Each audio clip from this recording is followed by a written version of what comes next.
remember the applause after this.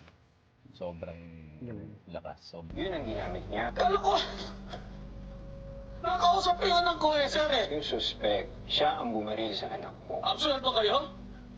Yung anak ko, habang buhay na baldado. this is the point where the character of si Sir John Arcillo, who plays Kagawad in that community, that barangay, realizes na, teka lang, what I thought all along was a lie. Yung akala kong tinatayuan ko, yung akala kong pader na matibay, hindi ako matitibag because May kapit sa ako. pangyarihan, may kapit ako. May karmic nature yung ganyan. If you do bad, eventually ikot din sa'yo. And malungkot doon, maybe it would be too late. Nung nakita ko tong scene na to na sinulat ni Philip, I knew it was an important scene and I remember being, hindi naman pressured but challenged na parang, uy, importante to, kailangan patakan to. And then when we shot it, wala namang question sa galing ni Sir John Arcilla.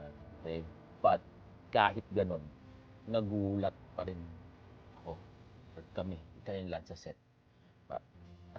And I think first take yata yung ganon. That episode builds up to this eh.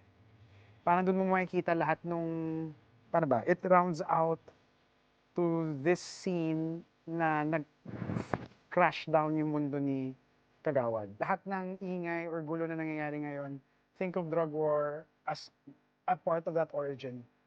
For you to better understand what's happening now, watch this. Para you get a preview of, how things build up to what we are experiencing right now.